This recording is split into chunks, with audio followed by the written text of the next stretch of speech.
Olá, me chamo Heraldo Demarque. Minha trajetória iniciou no curso de medicina em 1989, na cidade de Curitiba. Em 1994 eu concluí medicina. Fui fazer especialização médica em cirurgia geral no Rio de Janeiro. Voltando do Rio de Janeiro novamente para Curitiba, no Hospital Evangélico, onde fiz a residência médica em cirurgia torácica. Logo em seguida já engatei um mestrado. Terminando ali em 99, no ano de 2000 eu vim me estabelecer em Blumenau, né? Cheguei na cidade já em dezembro de 99, iniciando o ano de 2000. E desde então comecei a atuar como cirurgião de tórax na cidade, no Hospital Santo Antônio, no Hospital Santa Catarina.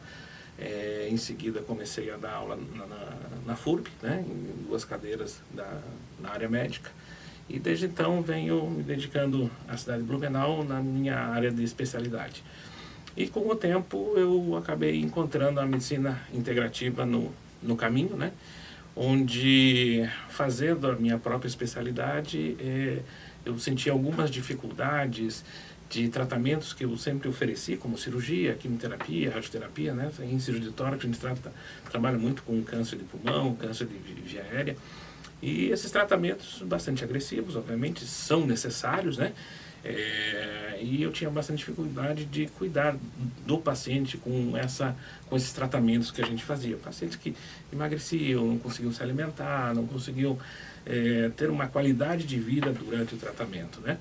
E nisso a medicina integrativa se mostrou que pudesse ser uma arma a mais, uma ferramenta a mais para que eu cuidasse desses pacientes, usando a medicina tradicional. Logicamente, esses pacientes têm que ser tratados de forma correta, mas eu podendo usar outras áreas da medicina para que a gente consiga uma melhor qualidade de vida desses pacientes durante o tratamento e após o tratamento.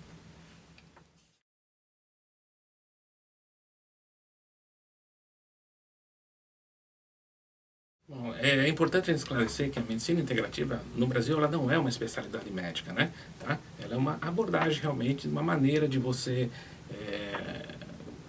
avaliar teu paciente, acompanhar teu paciente, tratar o seu paciente, né?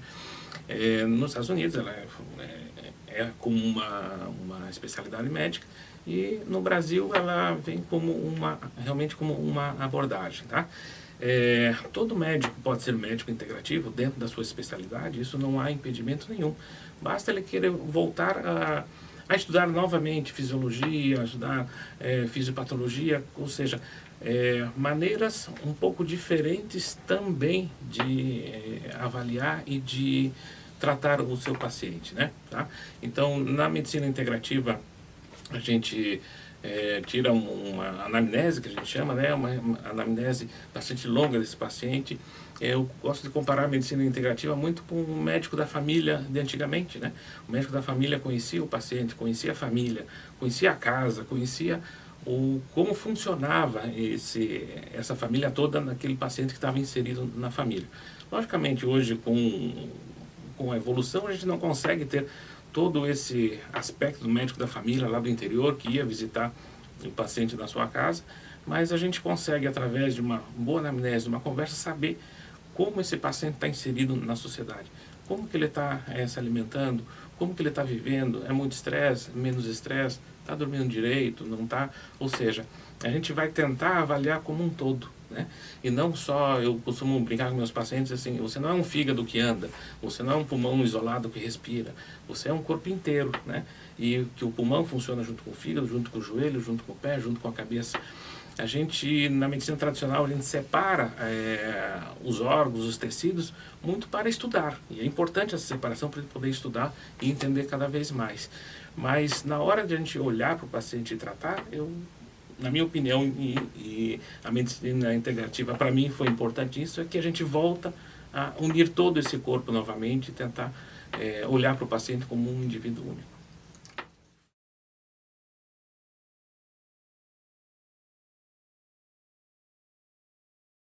O princípio fundamental da medicina integrativa é conhecer o paciente a fundo. Essa é a grande intenção da medicina integrativa. A gente saber cada vez mais desse paciente. Então, a gente tem que saber como ele está comendo, né?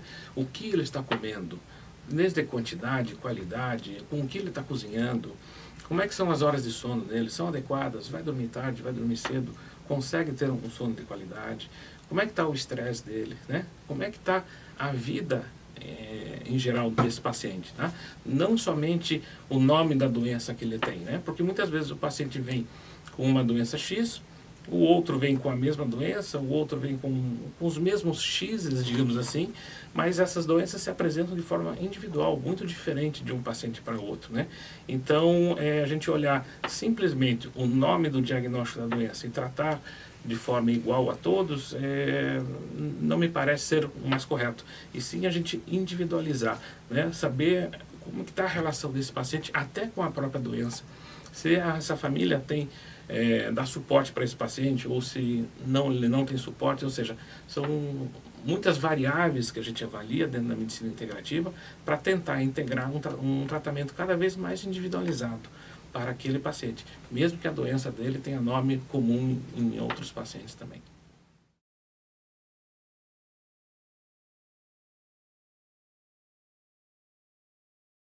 Toda doença pode ser tratada dentro da medicina integrativa, né? Como eu falei, ela não é uma medicina diferente, é apenas um olhar diferente, uma abordagem diferente, né? Então, na medicina integrativa, eu acho que ela se dá muito bem, principalmente com as doenças crônicas, né? Eu costumo dizer que se você tem uma doença aguda, você realmente tem que fazer o melhor tratamento de imediato, né? Se você tem uma emergência, você tem que fazer o melhor tratamento para aquela emergência. Você não pode ficar pensando no que você vai fazer ou utilizar alguma suplementação diferente, etc. Porque na doença aguda exige-se tratamento agudo. Nas doenças crônicas, aí sim a medicina integrativa entra com bastante qualidade, né? Entende? Porque a gente consegue muitas vezes diminuir o uso de medicações, né? Não sou contra a medicação, uma patologia crônica que exige a medicação deve ser prescrita medicação, mas muitas vezes com alguma suplementação, com alguma abordagem de melhora da qualidade de vida desse paciente, a gente consegue até diminuir algumas medicações, né? Então, não tem limite para a medicina integrativa. Todas as doenças crônicas podem perfeitamente ser tratadas através dela, né? Com esse olhar, e principalmente para que essas doenças não se tornem agudas, né? Então, toda vez que a gente fala em saúde, em prevenção, em qualidade de vida, a gente está diminuindo a chance de termos doenças agudas ou de agudizar as doenças crônicas que a gente tem.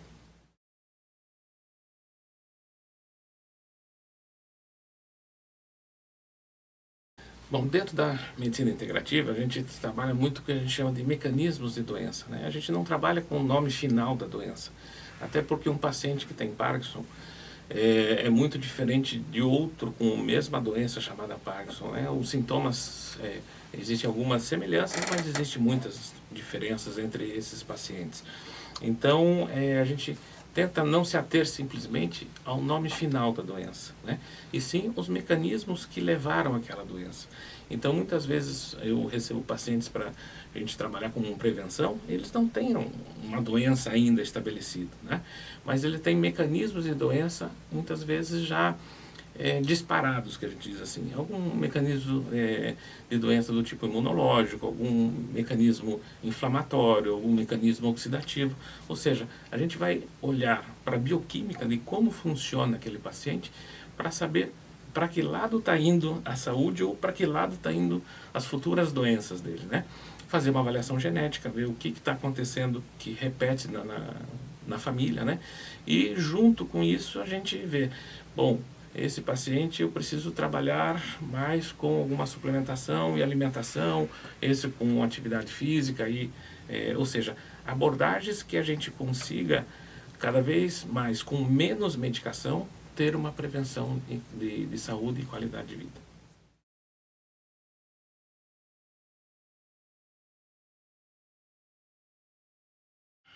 Pesquisar na internet hoje está cada vez mais comum, né? E ter pacientes autodidatas, pacientes que se automedicam, né? E muitos têm a sensação de que remédio não pode se automedicar, né? Que seria prejuízo, e mesmo assim o fazem. Suplemento estaria tudo liberado, né? Entendeu? Não, como não faz mal, eu posso usar de forma tranquila, sem orientação médica. não é bem assim, né? A gente precisa saber suplemento qual para quem, né? Tem pacientes que têm deficiências de A, B ou C, tem outros de D, E ou F. Então, não existem suplementos gerais que seja bom para todo mundo. Uma das coisas que diz, a vitamina D alta é excelente. É muito bom para a imunidade a vitamina D, acima dos valores de referência. Mas a gente tem que ver se essa vitamina D, para este paciente, quando ela está em patamares altos, não está inibindo outros hormônios, entende? Inclusive da vitamina D se chama erroneamente vitamina, ela é corretamente um hormônio D, né? Então o aumento excessivo dela pode baixar outros hormônios, como o paratormônio, que a gente chama de PTH. Então, buscar na internet informação e começar a tomar suplementação é um pouco temerário, né? Tá? Existem algumas clássicas aí, que é complexo B, vitamina C, a própria vitamina D, magnésio, que está na moda de todo mundo usar, coenzima Q10. Existem inúmeros suplementos que são benéficos para a saúde. Mas a gente tem que saber se cabe para aquele paciente, a dosagem mais adequada para aquele paciente. Muitas vezes tem se comprado suplementos que não têm uma boa absorção via oral e toma-se acreditando que está fazendo um benefício para a saúde, e aquele suplemento já está comprovado que ou ele deve ser feito sublingual ou ele deve ser feito intramuscular. Então, eu acho que seria interessante deixar para o médico que trabalha com isso entender qual a sua necessidade e poder fazer uma prescrição mais adequada.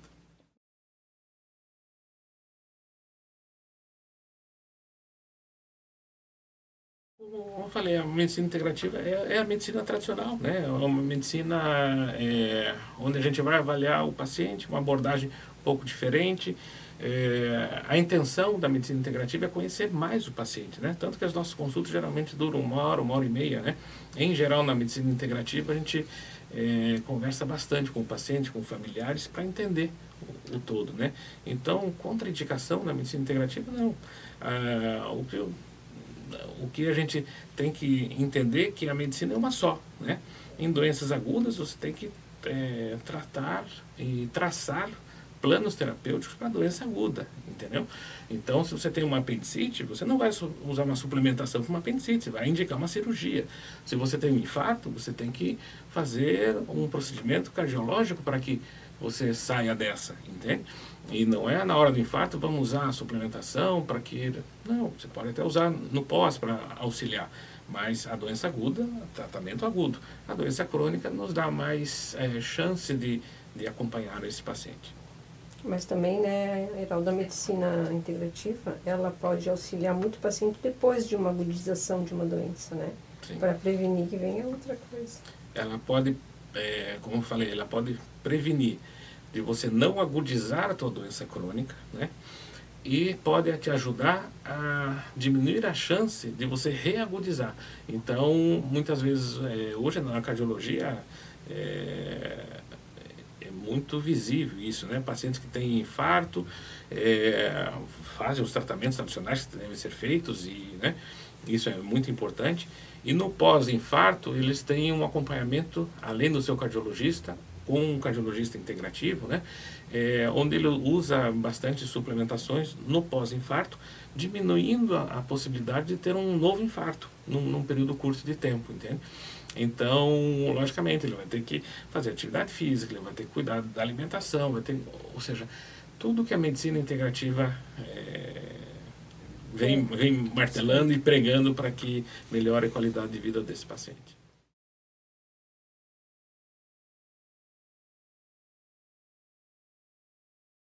A medicina integrativa ela se relaciona com todas as especialidades médicas. Como eu falei, ela não é uma especialidade. Todo médico pode ser médico integrativo. Dentro da minha especialidade, que é a cirurgia torácica, ela se encaixou muito bem, né? E a gente vê isso em várias outras especialidades. Então, a maneira com que eu trabalho com o meu paciente no pré-operatório, a maneira com que eu trabalho no pós-operatório é bastante diferente. Não deixo de operar esse paciente, não deixo de indicar quimioterapia, radioterapia, os tratamentos devem ser mantidos, né? A gente não está aqui para condenar nenhum tipo de tratamento. Mas o acompanhamento desse paciente pode ser um pouquinho diferente, visando ele ter uma qualidade de vida melhor durante essas agressões que a gente faz muitas vezes nos procedimentos cirúrgicos, né? A medicina integrativa, junto com a gastroenterologia, hoje em dia está revolucionando a gastroenterologia, né? Colocando um olhar diferente para o intestino, né? Antigamente o intestino era só um órgão de passagem. Hoje a gente sabe que o intestino tem muitos neurotransmissores que são formados ali. O intestino já está há bastante tempo dito e falado como um segundo cérebro, ou seja, a importância do intestino. E a medicina integrativa traz isso no seu cérebro para que a gente olhe para essa alimentação, olhe para essa função intestinal, porque o intestino que não está bem equilibrado, com certeza o resto do corpo não estará bem equilibrado.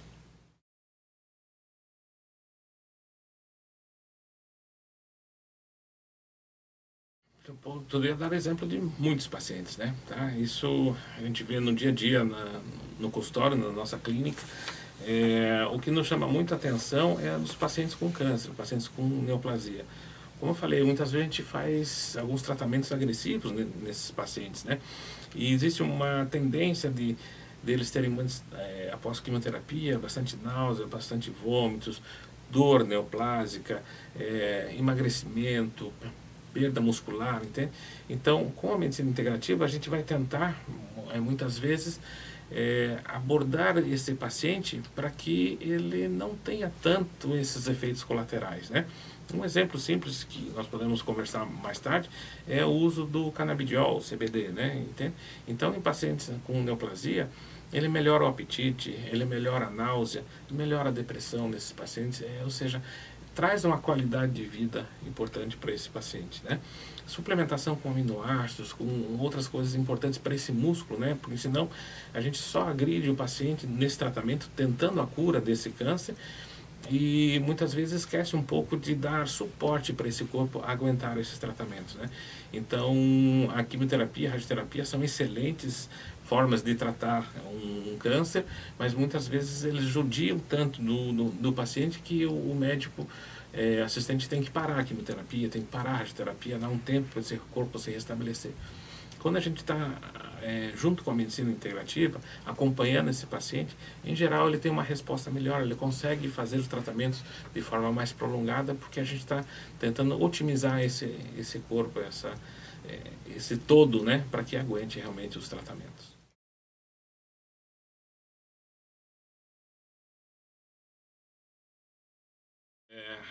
A planta cannabis, né, cannabis sativa, é originária e todo mundo conhece como a maconha fumada, e por isso existe bastante preconceito com ela, né?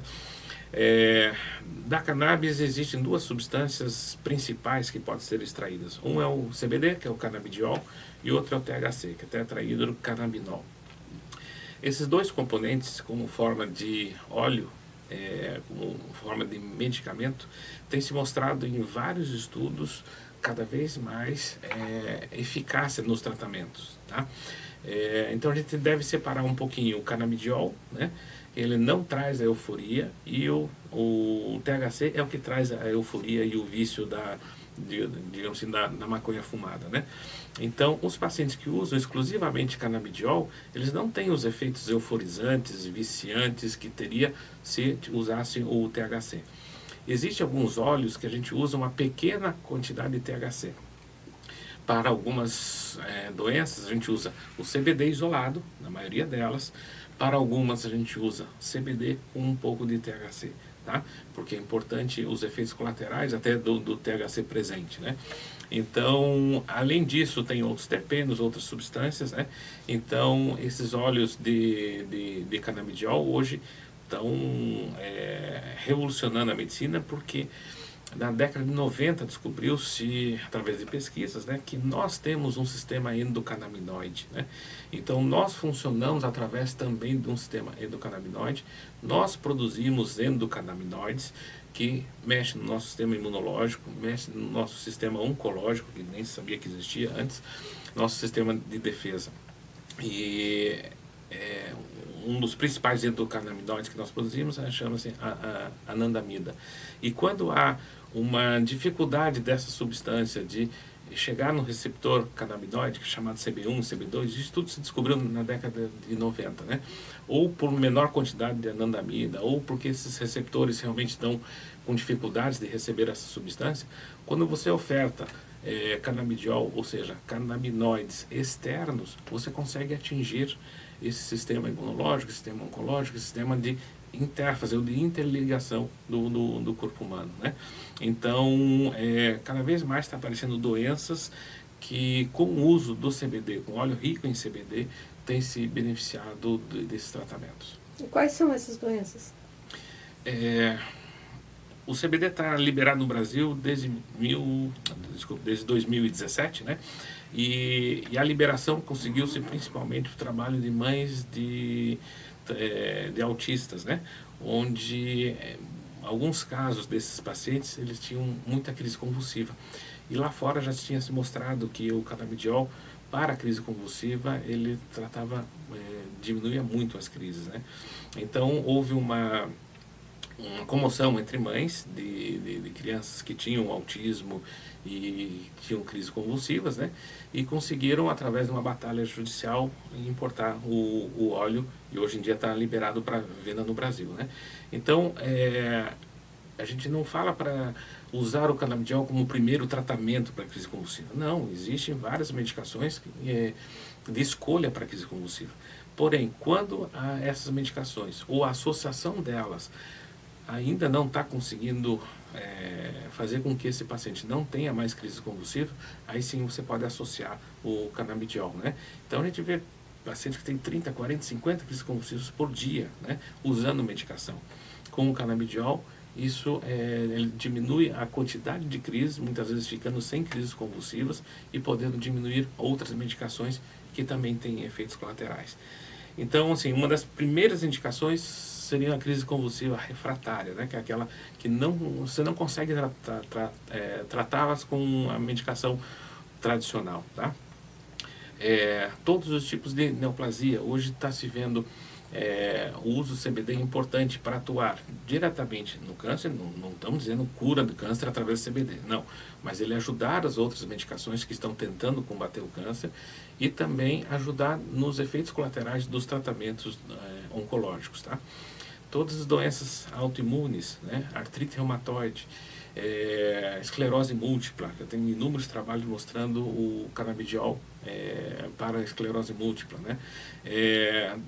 Doenças que cursam com dores intratáveis, falando já das neoplasias, existe dor oncológica que realmente é muito complicado o paciente permanecer com dor mesmo usando morfinas e outras medicações, tá?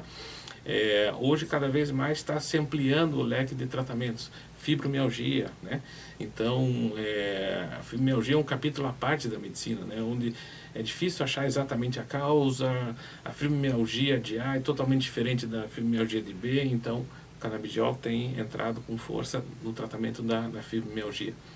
Parkinson, com a diminuição de tremores em muitos pacientes, o canabidiol tem se mostrado eficiente. Alzheimer, melhorando o apetite desse paciente com Alzheimer, né? Porque a gente sabe que eles muitas vezes vão parando de comer, vão definhando, né? Então eles voltam a ter apetite, melhora a cognição, em muitos casos melhora a agressividade, a sociabilidade, às vezes melhora um pouquinho da memória, ou seja, cada dia que a gente abre os periódicos médicos, a gente vê mais indicações para o uso do CBD, do canabidiol.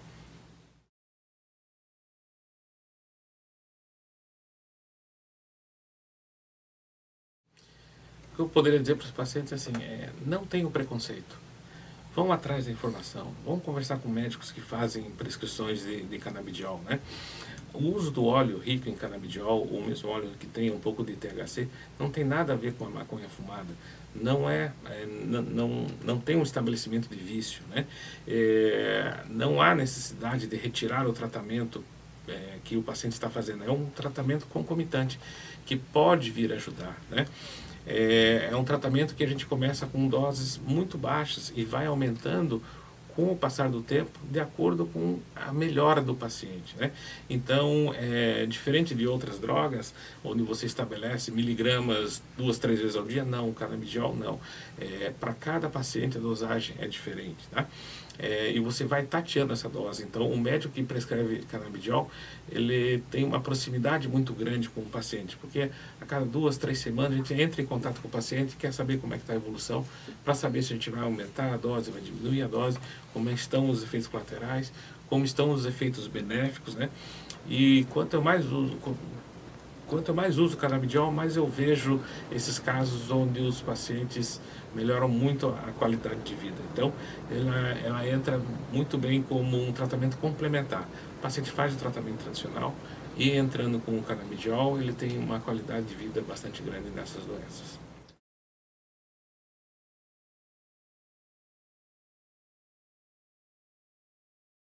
Então, vou dizer como funciona na nossa clínica, né? Clínica. Obviamente, lá é assim, você agendou uma consulta, né? Normalmente, o paciente já tem ideia do médico que ele quer consultar, e já é dito para o paciente no agendamento da consulta que ele se prepare, porque é uma consulta de 1 até 2 horas, né?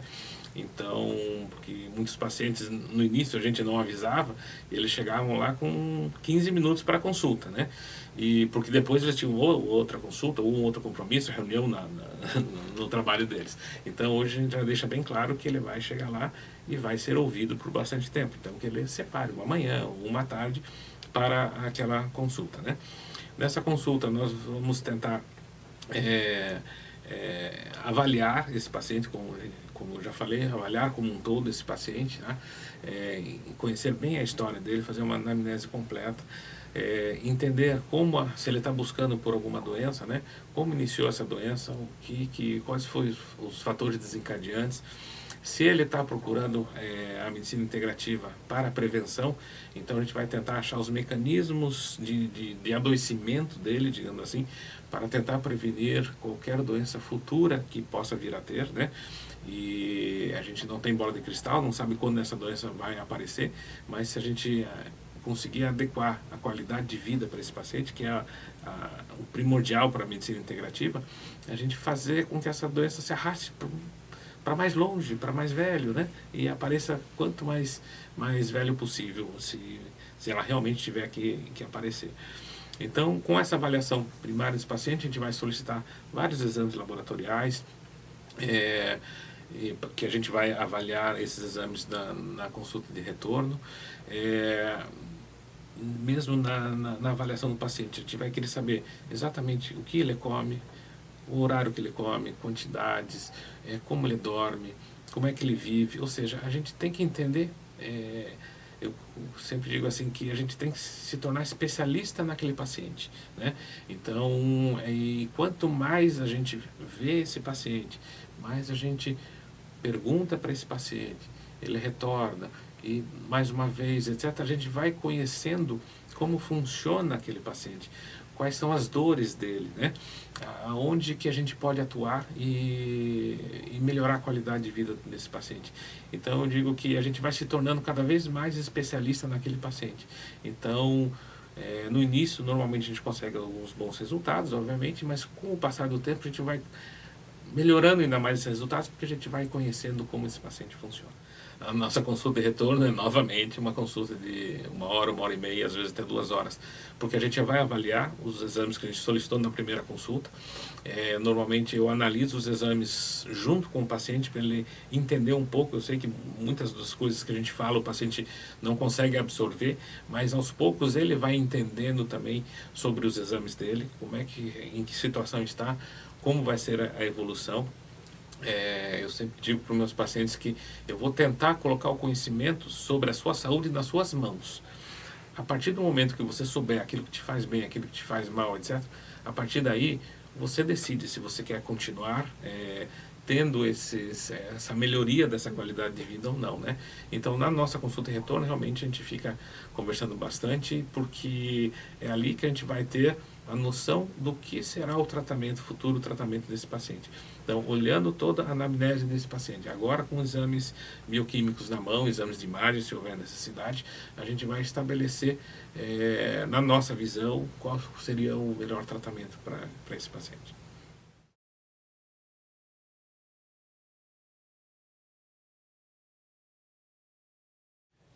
sempre digo para os meus pacientes que nos procuram que realmente venha para a medicina integrativa, para esse tipo de abordagem, porque a nossa intenção é qualidade de vida, né? Além da longevidade, qualidade de vida.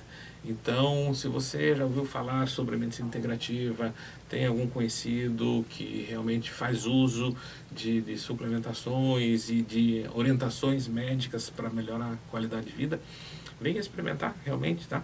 E sinta em você mesmo aquilo que ela pode lhe proporcionar. Se ela lhe proporciona melhora da qualidade de vida, melhora das dores, melhora do sono, melhoras, permaneça, né? Então, eu sempre indico meus pacientes para que nos dê uma chance, né? Para mostrar como dá para melhorar a qualidade de vida sempre, tendo poucas atitudes, mexendo em poucas coisas durante o dia, e com o passar do tempo as coisas vão evoluindo e você vai se entusiasmando com a melhora, e daí vai adquirindo novos hábitos, ou seja, não é uma corrida de 100 metros, é uma maratona, que a gente vai devagarzinho, implantando algumas mudanças no dia a dia desses pacientes, alguns suplementos, algumas orientações para que cada vez mais ele tenha mais qualidade de vida, energia, disposição.